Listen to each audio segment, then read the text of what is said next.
ਜਿਹੜਾ ਪਿਸ਼ਾਬ ਕਰਵਾਇਆ ਗਿਆ ਸੀ ਇਹ ਬਿਲਾਲ ਇਸ਼ਾਰੀ ਸਾਹਿਬ ਨੇ ਕਰਵਾਇਆ ਸੀ ਜਾਂ ਤੁਸੀਂ ਕਰਵਾਇਆ ਸੀ?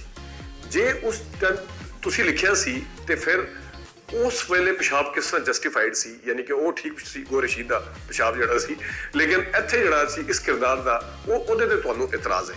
ਅਵਲ ਪਹਿਲੀ ਗੱਲ, ਅਗਰ ਤੁਸੀਂ ਲਿਖਿਆ ਸੀ, ਜੇ ਤੁਸੀਂ ਨਹੀਂ ਲਿਖਿਆ ਸੀ ਫਿਰ ਤੁਸੀਂ ਉਸ ਵੇਲੇ ਇਦਾਂ ਰੌਲਾ ਹੀ ਨਹੀਂ ਪਾਇਆ ਇੰਨਾ ਜਿਹੜਾ ਹੁਣ ਪਾ ਰਹੇ ਹੋ ਕਿ ਜਨਾਬ ਐਨ ਕਰ ਦਿੱਤਾ। ਉਸ ਟਾइम ਤੁਸੀਂ ਬਿਲਾਲ इशारी के खिलाफ कोई गल नहीं सी की कि मेरी मर्जी के बगैर दा सीन। अस्सलाम वालेकुम नाज़रीन, आप देख रहे हैं ZH एंटरटेनमेंट, मैं हूं ज़हीर अहमद। नाज़रीन, नासिर अदीब साहब एक के बाद एक सवाल उठा रहे हैं, एक के बाद एक इतराज़ कर रहे हैं बुल्ला के ऊपर, और वो मीठा मीठा हप कर रहे हैं, कामयाबी का क्रेडिट भी ले रहे हैं, कभी कुछ कह के कभी कुछ कह के, लेकिन उनके जितनी भी बातें हैं उसके ऊपर सवालात उठते हैं। इस वीडियो को बनाने से पहले मैं एक चीज़ वाज़ह कर दूं, हम नासिर अदीब साहब का 1.5 इंटरव्यू कर चुके हैं, यानी एक पूरा किया था, एक में वो आधे में छोड़ के चले गए थे, गुस्सा कर गए थे थोड़ा सा। लेकिन हमने जब सरवर भट्टी मरहूम साहब का अल्लाह ताला उन्हें जन्नत में जगह दे, जिन्होंने मौला जट प्रोड्यूस की थी, उनसे जब हमने इंटरव्यू किया था, वो किसी दिन हम आपको दोबारा भी दिखा देंगे।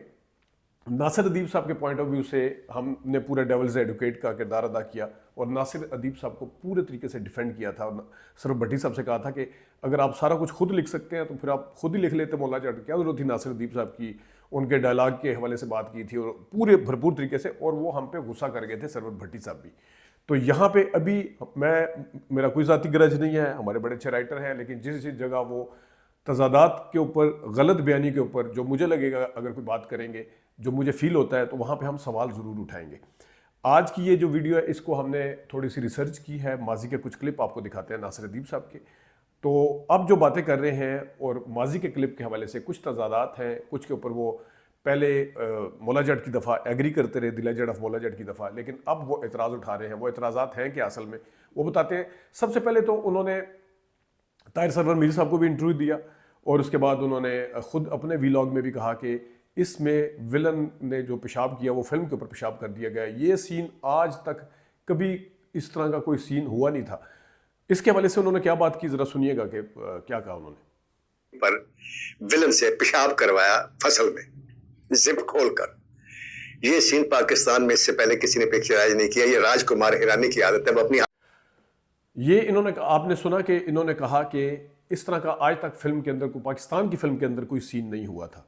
आइए अब ज़रा दिखाते हैं आपको the legend of Maula Jatt में घोर रशीद साहब ने क्या किया था, वो ज़रा पहले आपको दिखाते हैं और पेशाब के हवाले से देखिएगा ज़रा।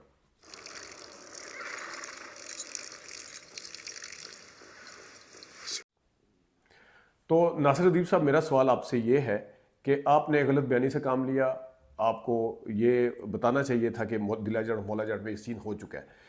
अगर आप इस सीन के इतने खिलाफ हैं तो मैं पंजाबी में आपसे पूछ लेता हूँ कि ये जो पेशाब है जड़ा पेशाब करवाया गया सी, ये बिलाल इशारी साहब ने करवाया सी या तुसी करवाया सी? जे उस टाइम तुसी लिखिया सी ते फिर उस वेले पेशाब किस तरह जस्टिफाइड सी, यानी कि वो ठीक सी गो रशीद दा पेशाब जड़ा सी, लेकिन इत्थे जड़ा सी इस किरदार दा ओहदे ते तुहानू इतराज़ है? अव्वल पहली गल, अगर तुसी लिखिया सी, जे तुसी नहीं लिखिया सी फिर तुसी उस वेले इदा रौला ही नहीं पाया इन्ना जिहड़ा हुण पा रहे हो कि जनाब एन कर दिता। उस टाइम तुसी बिलाल इशारी के खिलाफ कोई गल नहीं सी कीती कि मेरी मर्जी के बगैर दा सीन सी। तो यहाँ पे ये मेरे एक सवाल है, पहली बात तो ये है। दूसरी बात, the legend of Maula Jatt के अंदर इन्होंने जो मुकालमे के हवाले से बात की, बुल्ला के ऊपर मेरे जो इतराज़ात थे वो भी हैं। मैंने ही सबसे पहले उसके ऊपर इतराज़ उठाया था कि वो अजीब अजीब तरीके से हाथ लगा रहे हैं अपनी शर्मगाहों पे, और ये पेशाब वाले सीन के ऊपर खैर मैंने दूसरा इतराज़ उठाया था, और ये इसी किस्म के इतराज़ात हमने आग लगे बस्ती में भी उठाए थे। लेकिन मेरा अब यह है the legend of Maula Jatt, जिसकी अब सुबह शाम तारीफ़ें करते नहीं थकते, उसके ऊपर उसके हवाले से एक डायलॉग था कि ये जड़े मोले दे बच्चे होंगे हराम दे होंगे। वो डायलॉग किसका था? और टन टन टन दी आवाज़ आएगी तो एदी भैन नूं, ये क्या था? नासिर अदीब साहब, आप इतने अब भोले ना बने कि जनाब आप इस तरह के डायलॉग लिखते नहीं हैं या इस तरह के डायलॉग आपको पसंद, या तो अपने आप को डिसएसोसिएट करें उन दो डायलॉग से और ये गौर रशीद वाले सीन से।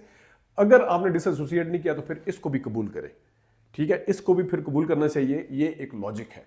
अब आते हैं जरा अगले उस पर, मौला जट की बारी। उन्होंने क्या एक शान के हवाले से क्या बात की थी? एक जगह उन्होंने क्या कहा था कि मैंने तजवीज़ दी थी कि मौला जट में शान को रखें, the legend of Maula Jatt में क्या कहा था, सुनिएगा जरा। उनको सजेस्ट किया था कि आप ये जो मौला जट का रोल है इसमें शान को ले, उनका नहीं, मुझे नहीं सूट।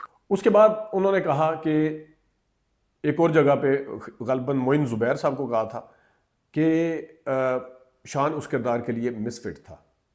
ये देखिएगा ज़रा।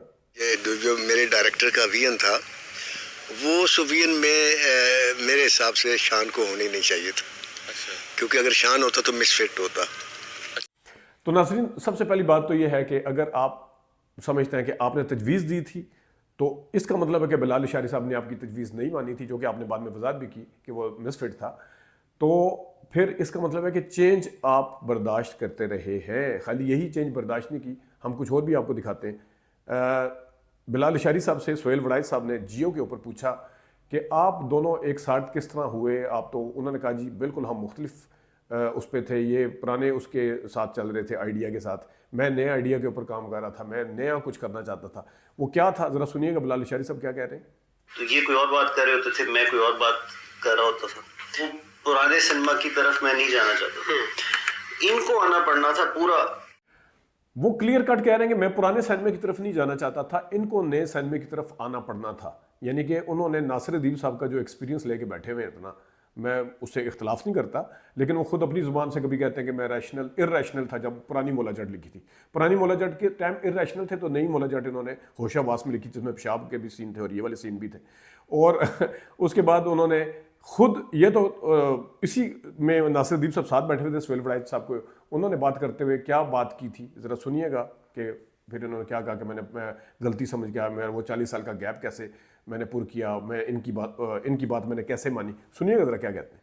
तो मैं चूँकि 50 साल से कहानियाँ सुना रहा हूँ और चेहरे पढ़ता हूँ, तो मैंने इनका आधी कहानी सुनाने के दरमियान ही चेहरा पढ़ लिया था कि मेरी कहानी इनको पसंद नहीं आई। और फिर ये भी कह रहे हैं कि नासिर अदीब साहब इसी में कि मैं 50 साल से कहानियां सुनाता आ रहा था, मैंने एक interval the legend of Maula Jatt का लिख के सुनाया, तो मैं चेहरे पढ़ता हूँ, मुझे साफ पता चल गया कि इनको ये कहानी मेरी पसंद नहीं आई, बिलाल इशारी साहब को। तो नाज़रीन, आपने देखा कि इन्होंने क्या कहा कि यहाँ पे भी ये इन्होंने चेंज को एक्सेप्ट किया, यहाँ पे भी इन्होंने चेंज को एक्सेप्ट किया और नहीं बोले उस time the legend of Maula Jatt के टाइम के ऊपर कि जनाब साहब ये गलत हो गया या नहीं होना चाहिए था। तो अभी आजकल एक बात कर रहे हैं कि मैंने बुल्ला के टाइम के ऊपर बुल्ला का सारा कुछ कह के कि बुल्ला का एक डायलॉग सिर्फ मेरा है, बुल्ला मैंने लिखी नहीं है, बुल्ला के अंदर मोनालिजा भी गलत थी, उसका डांस भी गलत था, बुल्ला के अंदर पेशाब जिप फलाना शर्म गए, सारा कुछ कह के। लेकिन उन्होंने कहा कि मैं मुसल्ले पे खड़ा हो गया और मैंने दुआ की कि जनाब साहब ये फिल्म हिट हो जाए और ये मेरी लाज रख ले और मेरा क्योंकि नाम है पता नहीं क्या। देखिएगा जरा। अपनी रहमत दा वास्ता मेरी ये फिल्म जेडी मेरे हिसाब नाल मिसरेबल फ्लॉप है, इसको सुपर हिट कर, इतनी कमजोरियां लुका ला। एक the legend of Maula Jatt के टाइम के ऊपर ये कहानी नई नहीं है, मुसल्ले पे खड़े होने वाली और दुआ मांगने वाली जो कहानी है नई नहीं है। ये the legend of Maula Jatt के टाइम के ऊपर भी उन्होंने कहा कि मैंने दुआ की, मैं मुसल्ले पे खड़ा हो गया कि ये लिख लें, वो कर दें, वो कर दें। सुनिएगा जरा। उस रात मैंने अपने अल्लाह से बात की, तो मैंने कहा मेरे मालिक, वो जो मौला जट मैंने लिखी थी वो भी मैंने नहीं लिखी थी, तुमने अता किया और मैंने लिखा।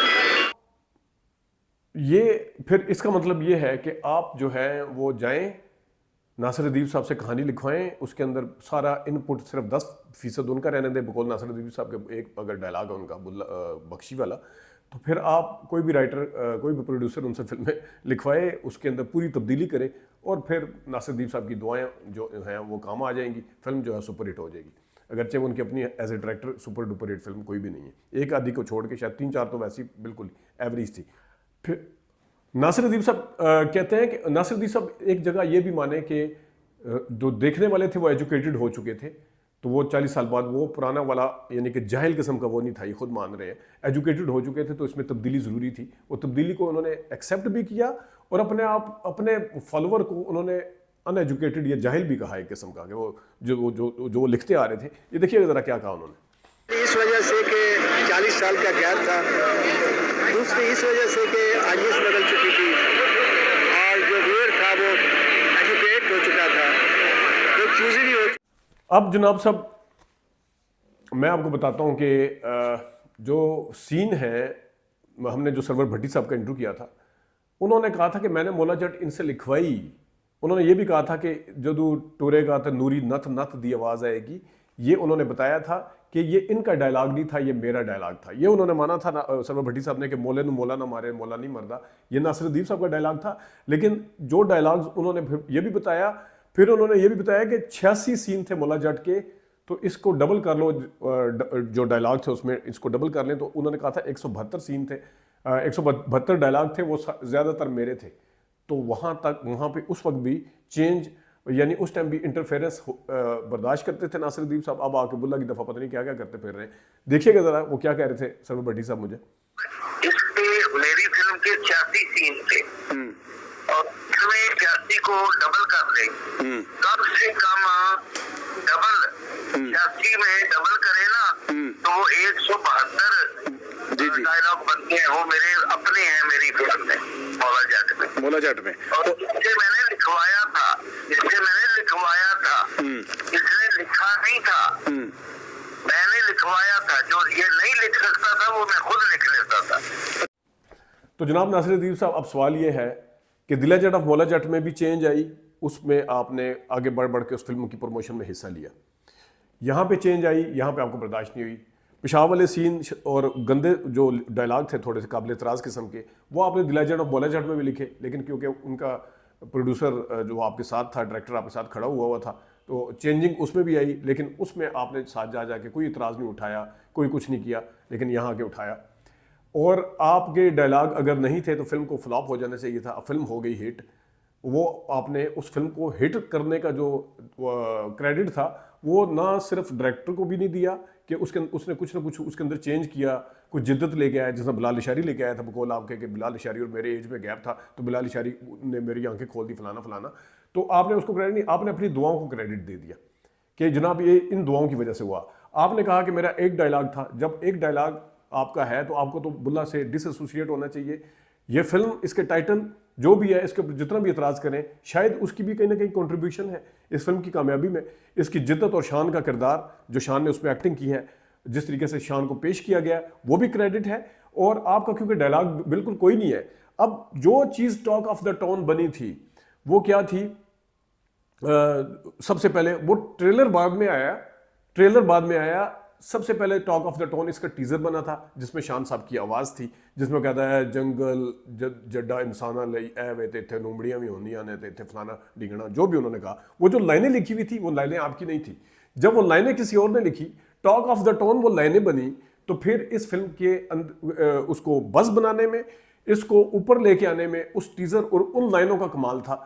तो फिर आप क्यों अपने आप को क्रेडिट देने की कोशिश कर रहे हैं, अपने आप को डिसएसोसिएट भी कर रहे हैं, अपने आप को कहते हैं कि बुल्ला का नाम भी मैंने नहीं लिखा, लेकिन मसल्ले पे खड़े हो गए, दुआ मैंने मांगी और अल्लाह ने मेरी इज्जत रख ली, तो फलाना भी कर दिया, फलाना भी कर दिया। तो जनाब फिर यही गुजारिश है कि प्रोड्यूसर हजरात जो हैं नासिरुद्दीन साहब को सिर्फ दुआओं के पैसे दें, बाकी जो है जनाब फिल्म खुद लिखें जाके।